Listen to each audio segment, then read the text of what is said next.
semuanya. Baik, Pak. Gimana kabarnya hari ini? Alhamdulillah baik, Pak. Baik, sebelum kita mulai pembelajaran hari ini, alangkah baiknya kita berdoa dulu. Siapa ketua kelasnya? Alia, Pak. Alia, silahkan dipimpin doanya.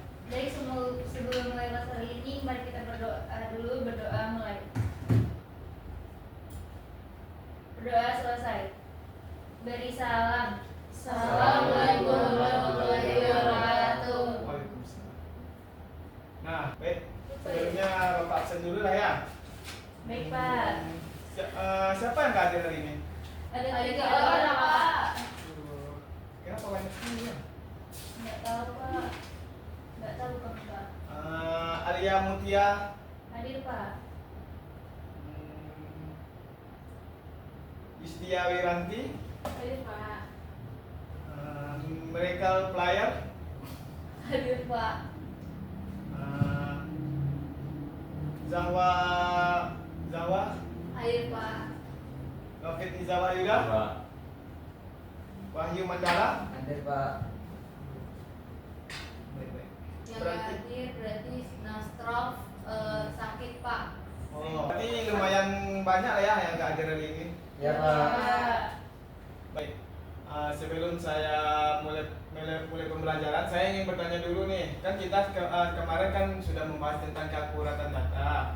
Nah, dari kalian nih, apakah Kalian masih ingat? Ayo, nggak apa-apa. kita ulang ya? Kau mau campur-campur bahasa yang kau bisa? Nggak apa-apa, kata Pak Odin, nggak apa-apa. Dia nggak apa-apa. Nanti kita masih bisa memahami. Baik. Nah, sebelum saya mulai pembelajaran hari ini, kan kemarin kan kita udah mempelajari tentang keakuratan data. Nah, apakah kalian masih ingat apa saja yang perlu diperhatikan sebelum memastikan data yang kita gunakan itu akurat? Ada yang tahu nggak? Masih, Pak. Siapa Saya, tuh? Pak. Ada? Mencerminkan keadaan nyata, Pak. Ada lagi nggak? Ada yang tahu? Saya, Pak. Ada Data yang tahu? tersebut tuh harus konsisten dan terpercaya, Pak. Nah, betul. Ada yang lain nggak? Saya, Pak. Silakan Justia. Ya, jadi data itu harus divalidasi dan bebas dari kesalahan, misalnya dengan membandingkan beberapa sumber. Nah, bagus. Nah, kalian kan sudah memahami atau mengingat poin-poin pentingnya. Sekarang kita lanjutkan atau memeriksa data yang sudah kalian kumpulkan tersebut. Nah, apakah dari kalian nih ada yang mengalami kesulitan gitu? Apakah ada? Kelompok siapa? Silakan Wahyu, apa permasalahannya? Ya, karena ada beberapa data yang sumbernya berbeda Pak, jadi ragu mana yang harus dipakai gitu Pak. Oh, baik. Nah, nanti saya akan cek persatu dari data yang kalian kumpulkan dan saya akan membantu jika ada yang kurang jelas. Silakan kalian share ke saya ya artikel yang sudah kalian temukan itu. Baik, Ya. Pak. Kelompok 2 juga masih kesulitan, Pak. Apa tuh kesulitan gimana ya? Kelompok kami masih kesulitan mencari data tambahan untuk validasi data tersebut, Pak. Oke, apa yang penting kirim aja artikelnya dulu nanti saya apa? Oke, Pak. Saya perbaiki apa kan.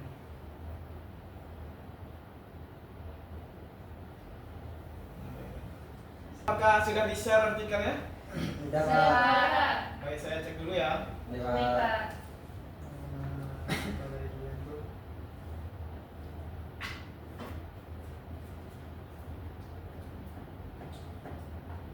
Nah, sebagai pengingat nih, ada 3 kriteria utama yang harus dipenuhi agar kalian itu bisa dianggap akurat artikel kalian itu.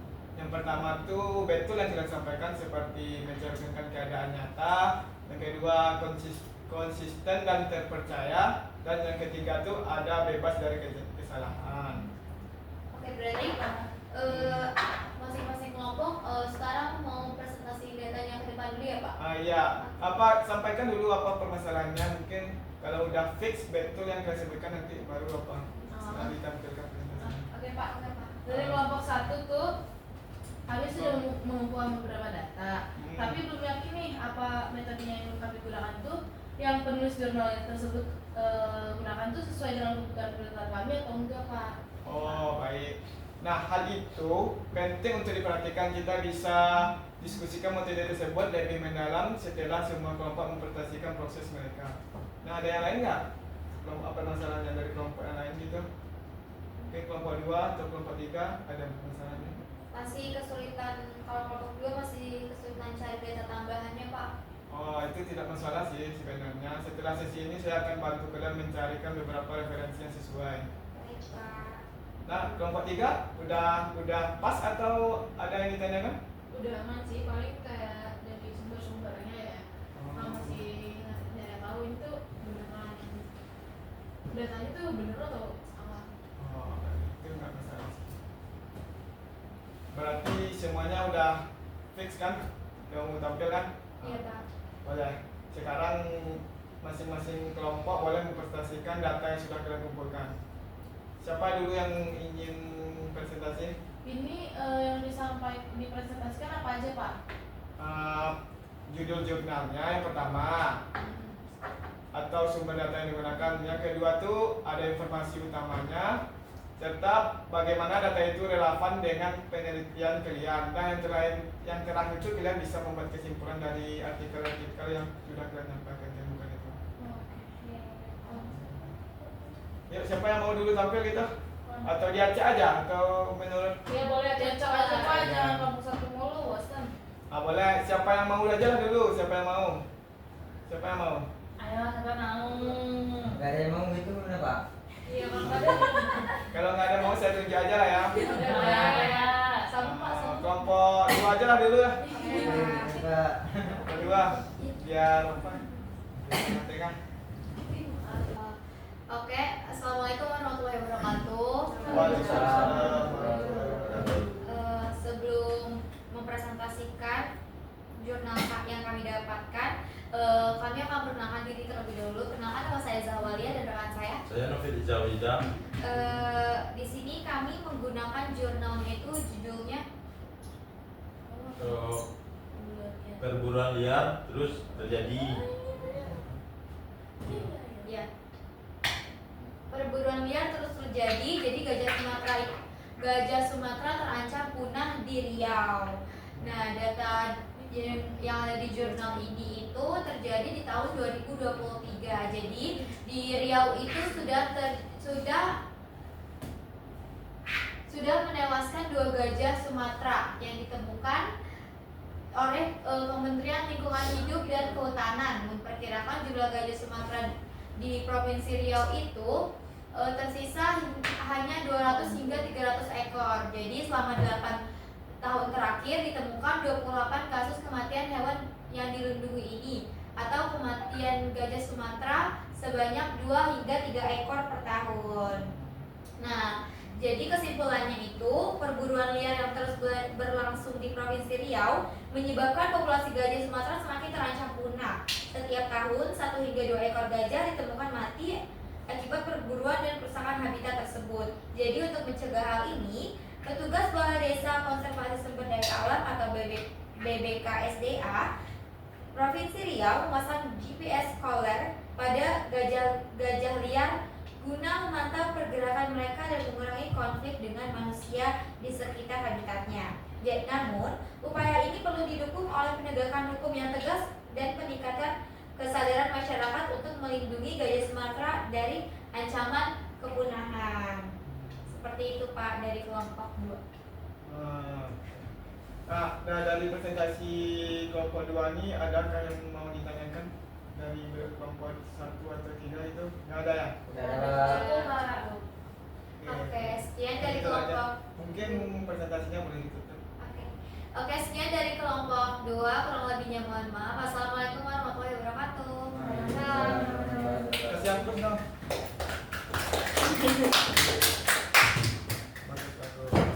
Nah, selanjutnya kelompok 3 aja ya yang tampil. Ayo, kelompok 3. Cepat.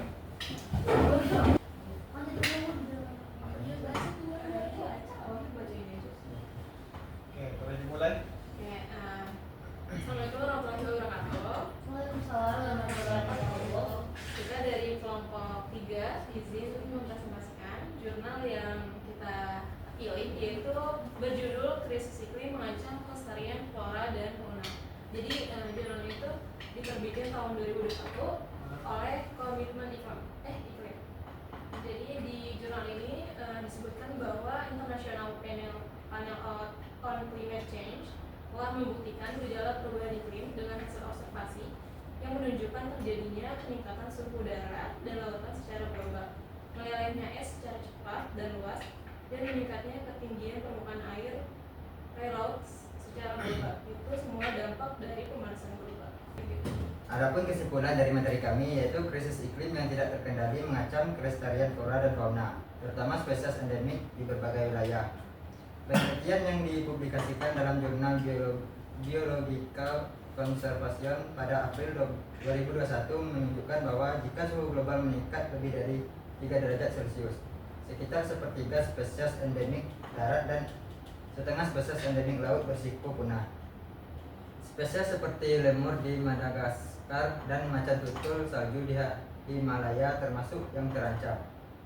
Wilayah pegunungan dan pulau-pulau kecil seperti Karibia, Pasifik, dan Asia Tenggara menghadapi risiko kepunahan hingga 84% untuk spesies darat dan 100% untuk spesies laut. Untuk mencegah kepunahan massal ini, diperlukan tindakan mitigasi perubahan iklim yang mendesak, termasuk pengurangan emisi gas rumah kaca sesuai dengan perjanjian Paris. Sekian kesimpulan dari materi kami. Baik, menarik sekali ya. Mungkin ada pertanyaan gitu dari kelompok lain atau udah pas gitu? Coba. Mungkin kritik dari saya ya, mungkin kalian coba validasi dasar datanya tersebut dengan sumber lain yang membahas tentang dampak serupa. Coba. Silakan ditutup. Ya, sekian presentasi dari kelompok 3. Kurang lebih mohon maaf. Wassalamualaikum warahmatullahi wabarakatuh. Waalaikumsalam. Nah, yang terakhir nih kelompok 1. Ayo maju ke depan. Oleh Pak. Semangat, semangat.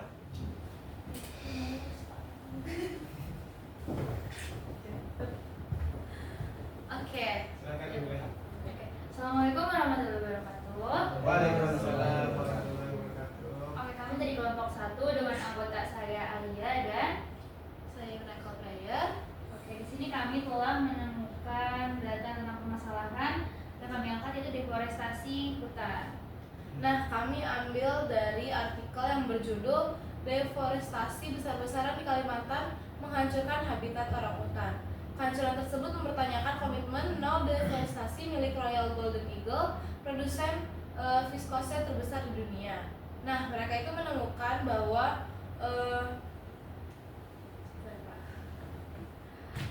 dalam 3 tahun terakhir PT Maya Wana Persada yang mengoperasikan konsesi hutan di Provinsi Kalimantan Barat, Indonesia di Pulau Kalimantan telah menebangi lebih dari 33.000 hektar hutan hujan, area yang hampir setengah luas dari Singapura. Laporan tersebut mengungkap bahwa Maya Wana merupakan bagian dari tren yang lebih besar di mana perusahaan-perusahaan menggunakan struktur perusahaan yang rumit yang melibatkan yurisdiksi kerahasiaan lepas pantai untuk menebang hutan tropis. Dan penebangan hutan ini telah menghancurkan habitat orangutan Kalimantan dan spesies terancam punah lainnya, dan telah memicu konflik juga antara perusahaan dan masyarakat Dayak setempat.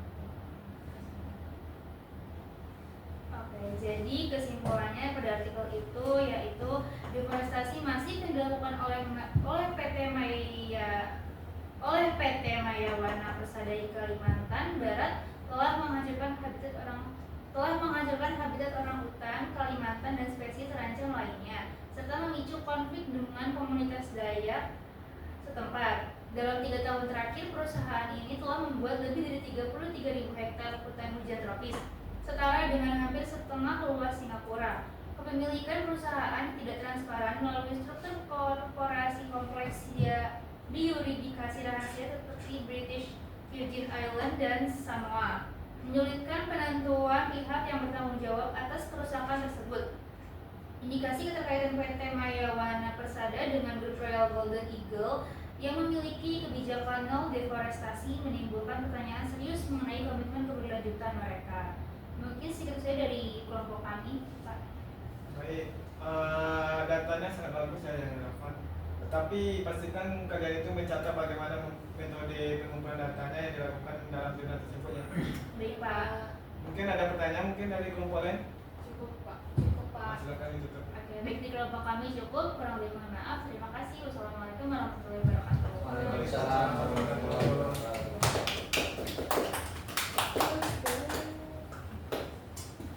Nah, dari ketiga presentasi tadi mungkin dapat mungkin saya simpulkan lah ya dari yang apa yang kalian paparkan itu. Dari kerusakan lingkungan akibat deforestasi, perburuan liar dan krisis iklim saling berkaitan dalam mempercepat ancaman kepunahan keanekaragaman hayati. Nah, langkah kalau variatif berupa konservasi, penegakan hukum dan mitigasi perubahan iklim mendesak untuk melindungi flora dan fauna dari kepunahan. Nah, mungkin terima kasih ya atas presentasinya semua. Mungkin hari ini sudah membahas proses dan keakuratan data yang kalian kumpulkan. Saya harap minggu ini semuanya data sudah benar-benar final dan siap digunakan untuk analisis lebih lanjut. Nah, mungkin jam saya udah habis. Sebelum kita mengakhiri pertemuan hari ini, alangkah baiknya kita berdoa dulu.